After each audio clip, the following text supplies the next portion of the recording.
Oke, Assalamualaikum warahmatullahi wabarakatuh. Oke, selamat pagi teman-teman semua. Apa kabar? Ini kabarnya baik semua ya. Baik, sehat, sejahtera semua ya. Oke, sebelum kita mulai, kita membaca doa bersama dulu. Mungkin teman-teman berdoa dimulai. Oke, selesai. Oke, selanjutnya kita mulai perkuliahan hari ini dengan absen dulu ya. Dengan absen dulu. Mungkin saya absen Mbak Alivia. Oke, lalu Mbak Wina. Lalu ada Mbak Karista. Oke, Mbak Intan. Oke, Mbak Aida. Oke, absen hari ini sudah selesai ya. Oke, teman-teman, selamat datang lagi di mata kuliah Sosiologi Industri ya. Jadi mungkin buat teman-teman yang belum mengenal saya biasa dipanggil Pak Azi ya, teman-teman. Oke, ini sudah masuk ke pertemuan ketiga di mata kuliah Sosiologi Industri. Jadi teman-teman kemarin mungkin di pertemuan 1 kita sudah berbicara tentang kontrak belajar gitu ya, RPS dan sebagainya, visi misi, dan kita juga sudah menyepakati tata tertib bersama untuk perkuliahan kali ini. Lalu di pertemuan kedua kita mulai dari konsep-konsep sosiologi industri secara dasar. Oke, yang baru yang tahap di pertemuan ketiga ini kita akan membicarakan mengenai tahapan revolusi industri ya. Jadi dari mesin uap hingga sekarang ini kita mengenal kecerdasan buatan atau AI, gitu ya, yang kita sekarang hadapi di revolusi industri sekarang. Nah, nanti kita akan berbicara mengenai tahapan-tahapan perkembangan itu. Oke, tapi sebelum kita mulai, teman-teman ya, jadi saya mau tanya dulu nih. Jadi teman-teman tahu nggak kalau misalnya di sosiologi itu teman-teman nanti outputnya itu mau jadi apa? Kira-kira. Di profil lulusan, jadi peneliti sosial ya. Lalu ada, nah, jadi kalau di prodi kita di Sosiologi Unwar Songo itu ada salah satunya profil lulusan itu adalah peneliti sosial dan juga ada pekerja sosial ya.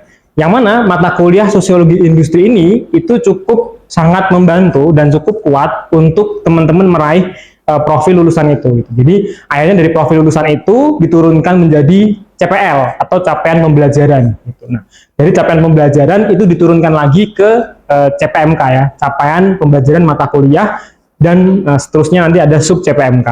Yang mana setiap mata kuliah dia punya parameter tersendiri gitu yang berbeda-beda. Nah, jadi kalau mata kuliah ini nanti mencoba menjawab terutama yang pertemuan kali ini ya, sub CPMK kedua gitu, yaitu teman-teman memahami analisis sosiologi industri secara konseptual, secara tahapannya, dan juga secara dasarnya gitu ya, dasarnya dulu. Oke, sebelum kita masuk ke materi, masih ingat minggu lalu kita membincangkan tentang apa? Mungkin silakan ada yang mau raise hand, angkat tangan.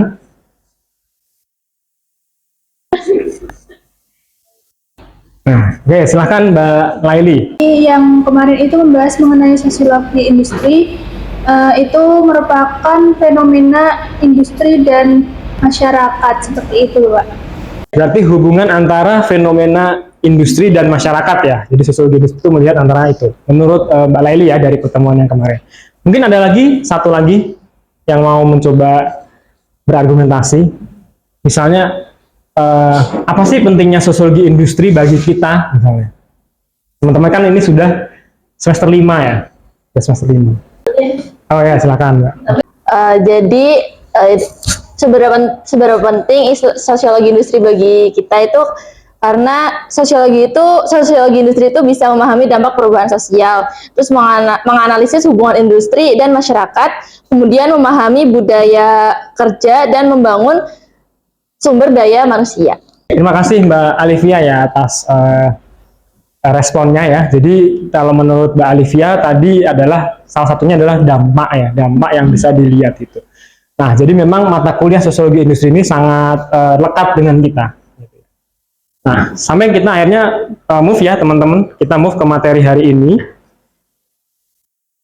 Nah, Pertama, saya buka dulu dari sociological imagination, gitu ya. Dari imajinasi sosiologinya menurut Wright Mills ya. Saya sering mungkin cerita di kelas tentang imajinasi sosiologi. Nah, kalau misalkan teman-teman melihat dua gambar ini, gitu ya, apa yang terpikirkan mungkin dari teman-teman? Apa impresi pertama yang teman-teman lihat dari dua gambar ini? Impresi ketika melihat ini. Mungkin yang belakang, yang duduk belakang. Jadi itu adanya revolusi yang awalnya alat tulis itu terbuat apa ya? Penggunaan tinta dan bulu sekarang berubah menjadi pena. Oke, salah satunya yang di-highlight oleh Mbak Wina adalah perubahan revolusinya ya. Perkembangannya yang mana dulu menulis itu harus melalui bulu gitu ya, dan juga tinta. Tapi sekarang sudah ada yang lebih modern ya, yaitu pena atau bolpen. Oke, mungkin ada lagi yang bisa melihat apa di balik ini gitu, atau apa yang terjadi gitu di balik ini, gitu, di balik gambar ini misalnya, menggunakan imajinasi sosiologi. Kalau menurut saya melihat dari tinta itu sama pena, mungkin itu adanya simbol dari pergeseran cara kerja ataupun stratifikasi sosial pada masa tersebut gitu. Oke, terima kasih Mbak Alicia atas jawabannya. Jadi Mbak Alicia melihat ya apa yang misalkan ada di balik ini itu ada kepentingan apa, ada kelompok-kelompok apa, ada kelas-kelas apa. Nah, itulah kenapa sosiologi industri itu sebetulnya sangat lekat sama kita. Jadi hal-hal yang misalkan yang berkaitan dengan produksi massa kayak bolpen dan sebagainya itu sehari-hari kita pakai, dan itu adalah produk industri, ataupun misalkan baju, motor dan sebagainya. Dan di situ selalu mengalami transformasi atau perubahan, gitu ya, namanya revolusi. Jadi bertahap-tahap dia ada perubahan gitu. Dan di balik ini, gitu ya, kalau kita menggunakan imajinasi sosiologi, itu ada berapa banyak orang bekerja, gitu ya, sampai dia menemukan invention atau inovasi, perubahan, ataupun dari dia itu dari aspek misalkan distribusinya, produksinya, gitu ya. Jadi pun juga kita sebagai konsumsinya dan sebagainya. Jadi melihat banyak sekali aspek. Cukup dengan dua gambar ya, yang dia itu mengalami revolusi. Gitu. Jadi akhirnya, gitu ya, ketika kita mengetahui bahwa suatu benda yang kita pegang sehari-hari itu dia berevolusi, bertahap, mengalami perubahan. Nah, ternyata kalau kita melihat secara revolusi industri sendiri, itu dia mengalami juga beberapa tahap. Misalkan revolusi industri 1, 2, 3, dan 4. Ya, jadi kalau revolusi industri 1 itu ditandai ditemukannya mesin uap ya, gitu, mesin uap, tenaga uap. Lalu industri 2 itu ditemukannya kata kuncinya adalah energi listrik. Lalu di industri 3 itu otomatisasi komputer ya, dan elektronika. Nah, baru yang industri keempat itu sistem fisik ataupun IoT ya, Internet of Things, atau juga jaringan dan kecerdasan buatan sekarang. Jadi kita sudah menghadapi fase-fase revolusi industri. Nah, saya akan bahas masing-masing revolusi industri dan apa impact-nya, perubahannya terhadap misalkan society, masyarakat gitu ya, terhadap yang kita akhirnya rasakan sekarang. Misalkan revolusi industri 1 itu dimulai dari revolusinya bermula di Inggris ya, di tahun 1790 dengan penemuan mesin uap yang sangat revolusioner. Jadi di situ ditandai perubahan yang misalkan sebelumnya masyarakat itu agraris, tradisional, dia harus berpindah ke masyarakat yang hidupnya itu di pabrik gitu. Jadi yang sebelumnya dia itu bisa berkebun, dia bisa bersawah, dia harus masuk pabrik dan dia harus bekerja. Dan di situ akhirnya perbedaan antara kelompok yang memiliki modal sama enggak itu akhirnya berbeda di situ. Lalu di revolusi industri kedua, teman-teman, itu ada perubahan yang berkaitan dengan ditemukannya listrik ya. Jadi pada akhir abad 19 sampai abad 20 dimulai dengan pemanfaatan listrik dan mesin pembakaran alam. Nah, salah satu konsep atau theoretical tokohnya itu adalah Henry Ford, yang mana dia membuat salah satunya adalah produksi massal mobil dengan sistem jalur perakitan yang efisien. Jadi akhirnya produksi mobil itu diproduksi dengan keseragaman. Kata kuncinya adalah penggunaan listrik, produksi massal, lalu ada pembagian kerja semakin terstruktur. Karena kan dia sudah masuk dalam spesialisasi industrinya ya, gitu. Oke, lanjut di revolusi industri ketiga itu mulai ditemukannya era komputer ya, 1970-an. Jadi dimulai dengan komputer dan robot industri yang mengautomatisasi proses produksi. Jadi mulai ada software, mulai ada otomatis industri. Baru di revolusi industri keempat gitu ya, yang saat ini kita rasakan, itu akhirnya berjalan sangat cepat gitu, karena dia basisnya adalah teknologi digital gitu ya, integrasi digital, AI, IoT atau Internet of Things ya, ditemukannya internet, lalu muncul robotika, nanoteknologi, lalu juga muncul komputasi kuantum ya. Nah, itulah yang akhirnya kita rasakan gitu. Jadi misalkan ditemukannya handphone, itu akan ditemukan dulu handphone sendiri, dia berkembang ya. Dari yang sebelumnya itu masih bisa dipencet sampai touchscreen gitu. Itu termasuk cepat gitu perkembangannya. Oke, teman-teman, ini sekarang kita studi kasus ya. Jadi nanti teman-teman akan saya tunjukkan video ini gitu.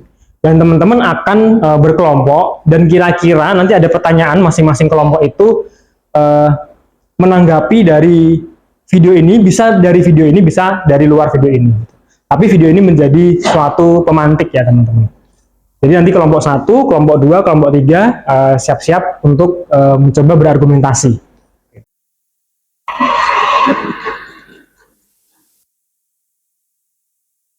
Jadi teman-teman sudah melihat videonya tadi ya. Ini posisinya di China gitu, dan China cukup masif terutama dalam hal mengembangkan AI dan robotika gitu.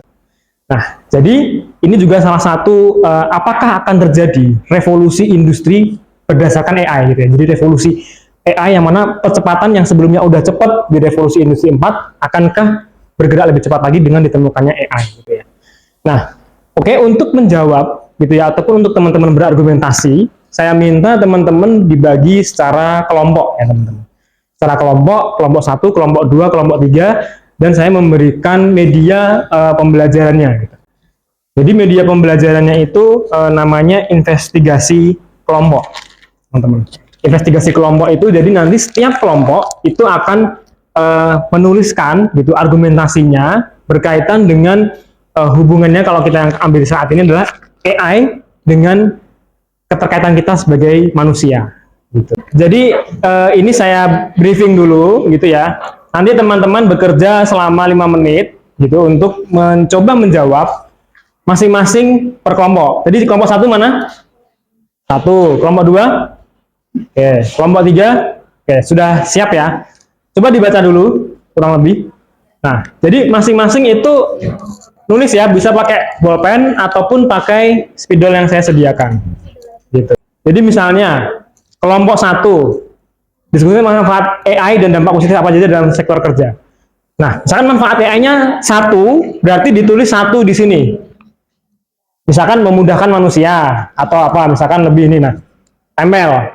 Misalnya mempercepat pekerjaan, nanti diambil lagi 1 terus ditempel. Oke, silahkan berarti dijalankan waktu mulai dari sekarang.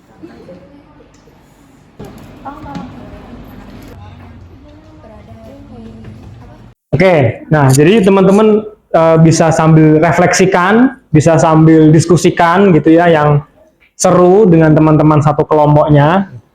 Oke, 1 menit lagi. Nah, coba ditunjukkan dulu, ada perwakilan kelompok menunjukkan tugasnya. Sekarang pilih salah satu dari teman-teman kelompok untuk jadi ketua. Jadi ketua, jadi leadernya 1 orang. Kelompok 1, kelompok 2 di depan, dan juga kelompok 3 di papan tulis ya. Oke, udah pada siap kelompok masing-masing? Sudah ketemu siapa leadernya? Oke, kalau sudah berarti leadernya tetap stay ya. Saya kasih waktu 5 menit lagi untuk menjelaskan. Yang lainnya selain leader itu bergeser ke kelompok sebelah semua, dan memberikan posit atau masukan ataupun kritikan dari kerjaannya sesuai dengan nomornya. Oke, jadi misalnya ini apa nih gitu. Jadi kasih di kritiknya, ditempel juga di situ. Ya, ditempel juga di situ. Jadi yang masih sisa, ruang yang masih sisa.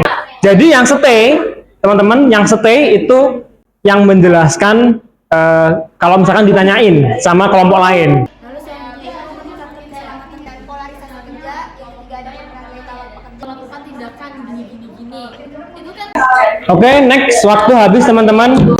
Waktu habis ya. Jadi sekarang teman-teman berputar lagi ke kelompok berikutnya lagi. Oke, teman-teman tadi sudah berputar ya masing-masing kelompok. Tepuk tangan dulu buat teman-teman semua. Oke, jadi ya harapannya jadi ini adalah metode pembelajaran namanya investigasi kelompok ya teman-teman. Mungkin nanti salah satu kelompok mau volunteer mungkin untuk menyimpulkan apa yang ditulis dan apa yang sudah diberi masukan. Boleh silakan maju. Berarti dari kelompok 3 ya, Mbak Alivia ya. Oke, silakan dipresentasikan, ditunjukkan. Oke, di sini kelompok kami itu menjelaskan tentang apakah AI ini dapat mengubah profesi atau hanya mengganti tugas-tugasnya aja. Nah, kami kan menjelaskan kalau AI itu hanya mengganti beberapa tugasnya, tidak benar-benar menggantikan profesinya.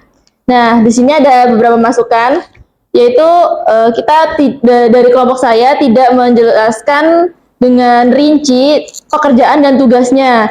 Jadi kelompok saya revisinya mungkin lebih jelas lagi, lebih spesifik lagi pekerjaan apa dan juga tugas-tugas apa yang bisa digantikan oleh AI.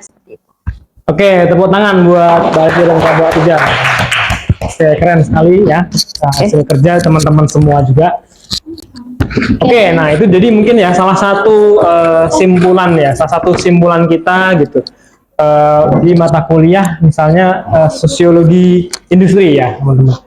Jadi nah sebelum kita masuk ke kesimpulannya yang akhir nih, nah teman-teman ini saya ada kuis dulu gitu. Jadi teman-teman coba mengerjakan masing-masing lewat gadget masing-masing untuk mengerjakan kuis ya. Dan nanti akan ada juaranya gitu.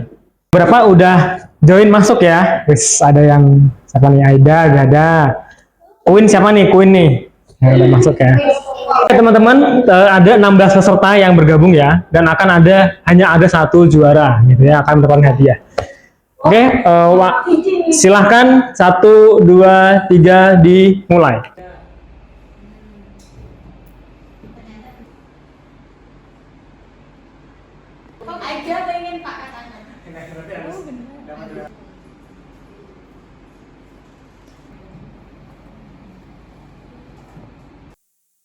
Oke, pertanyaan terakhir ya. Siapa tebak juaranya? Kita coba cek di penilaian. Untuk yang jadi juara 1 berarti ada Tiara ya. Tepuk tangan buat Mbak Tiara ya. Berarti betul semua. Nah, betul semua. Berarti kegiatan evaluasi pembelajaran mata kuliah pertemuan kita hari ini itu berhasil ya teman-teman, karena kebanyakan mendapatkan nilai bagus ya, di atas 60% ke atas. Oke, selamat buat teman-teman. Nanti Mbak Tiara dapat hadiah ya. Oke teman-teman, tadi teman-teman sudah kita main investigasi kelompok, terus juga teman-teman udah main kuis juga ya teman-teman. Dan semoga mata kuliah kali ini itu bisa teman-teman pahami gitu ya, daripada menjelaskan tahapan revolusi industri dan juga konsekuensinya, terutama hubungannya sama AI. Sebetulnya setiap tahapan revolusi industri itu dia akan memberikan suatu perubahan dan penyesuaian ya, perubahan sosial gitu. Jadi ketika sekarang di revolusi industri ini lahir AI, nah itu sikap kita ketika kita mempelajari sosiologi itu, sikap kita bagaimana kita kritis terhadap itu, dan tetapi memang kita tidak bisa terlepas ya dari perkembangan AI sekarang. Tapi memang barangkali gitu dari pengembangan AI ini akan menimbulkan ketimpangan, ketidakpastian kerja dan seterusnya. Nah, tetapi memang kita juga harus meningkatkan kompetensi kita sendiri. Nah, untuk materi hari ini dapat diakses di link berikut ya teman-teman. Jadi teman-teman bisa sambil belajar nanti setelah dari kelas ini. Oke, mungkin itu teman-teman kelas kita hari ini gitu ya. Kita tutup mungkin dengan bacaan alhamdulillah bersama-sama. Alhamdulillah.